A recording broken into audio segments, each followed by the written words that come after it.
and I'm going to be showing you some from the past.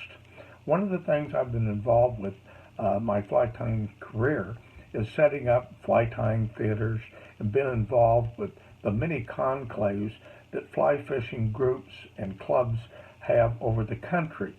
And they really highlight tyers that you may not have ever met. And one of the best ones is one in Idaho, both the Western Idaho Expo and the Eastern Idaho Expo, which is in Idaho Falls. They've been doing these fly tying get-togethers for a long time. We're talking over 30 years. So I want to do some highlights from some that I filmed in 2009 and 2010. And you'll get a chance to meet some names you know, and maybe some names you didn't know. And one of the nice things about tying at these expos is all the excitement and sounds of people going around telling lots and lots of fly fishing stories. Most of them may be exaggerated. But one of the nice things about the theater is you get a chance to listen to the tyers talk about their experiences and answer questions. I think you're going to enjoy them. We're going to start this week with several.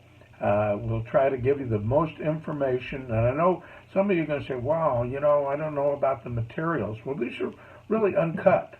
So, you know, you do your best on figuring it out.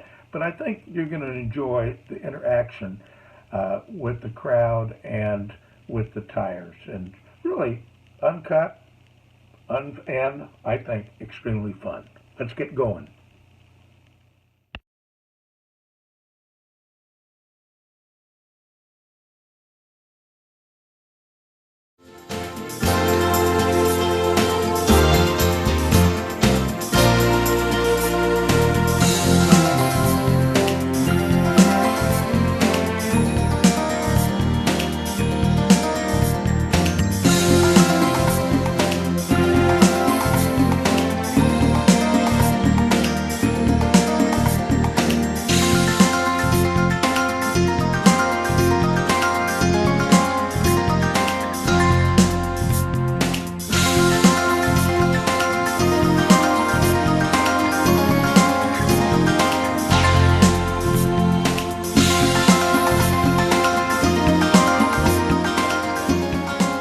Today we're going to be tying a few of my favorite patterns, flies like Zealand midge, which imitates a midge emerger, a sparkle dun, which is a great pale morning dun, blue-wing olive emerger, a mayfly emerger, tied in various sizes and colors.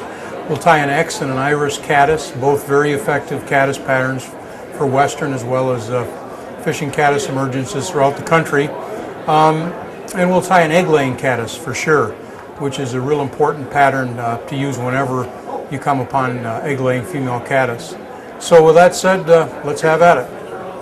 Suffice, but on this particular pattern, I think you really want to spend time imitating the color of that egg mass. Next fly we're going to tie has become a favorite of many, many caddis fishermen around the world, and it's called an Iris Caddis. We're going to put a little bit different kink on it. Some of you have seen the Iris tied in the past. I'm going to show you a new version of the Iris. I'm not saying this fly works any better than the old one, it's just a little bit easier to tie and it floats quite a bit better. Once again, we go to our Zealand for the shuck material. I like to put a double shuck. This fly imitates an emerging caddis still caught in the pupil shucks. I'll put a double shuck of Zealand. In other words, two strands of Zealand, side by side.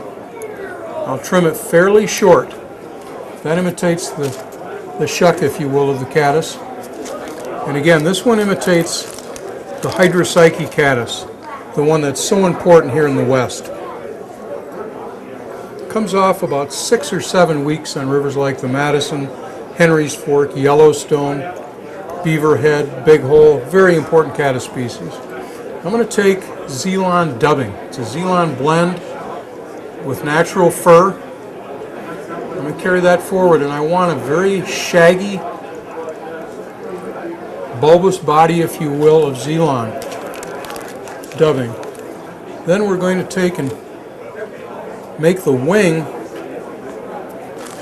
out of Zilon also. And I'm going to take one single length of Zilon, one single shank or hank if you will, and I'm going to double that Zilon like such. And I'm going to make a loop, and that's going to become not only the emerging wings of this caddis, but also imitates the gaseous bubble that caddis employ to buoy themselves up to the surface film to emerge. And notice that loop wing of Zilon, and we're going to put that over the body of the hook, extending right to the base of the shuck. And now with our wraps of thread, we're going to secure basically 4 strands, a double strand if you will, of 2 strands of Zilon. And notice how that wing rides on the body. You want it to ride very low and basically encompass that body from side to side. Now I'm going to take and make a couple wraps forward of the wing just to secure the wing in, and now I'm going to take that Zilon blend. We blend several different blends of Zilon, if you will, that imitate certain species of caddis. And now I'm going to wrap a couple of times behind the wing. I'm going to stand that wing up and make wraps in front of, both in front and behind the wing.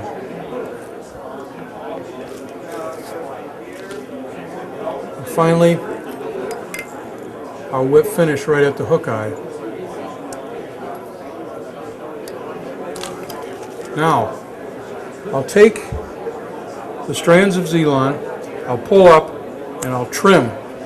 This leaves, if you will, a waking post of Zilon. And with this fly, I know you're going to have a temptation to trim some of these fibers, leave them on. They add a lot of sparkle to this pattern. It imitates a struggling pupa, a struggling caddis trying to escape the pupal shuck, the gaseous bubble with this Zilon. And this Zilon here, again, we call this a waking post. You can twitch this fly a little bit in the surface film. It'll skitter and wake much like the natural does. I'm sure you've all seen when caddis emerge, quite often they'll skitter about as they try to shed that pupal shuck. And quite often it's a futile attempt. They can't do it and they end up drowning, become stillborn, and fish will key on that. This also adds greatly in visibility. For old eyes like myself, you can dress this at night and you can see this in failing light when caddis so often emerge. It's called the Iris Caddis, tied in different sizes, different color combinations. It'll imitate any emerging caddis in and around the West as well as wherever caddis are found.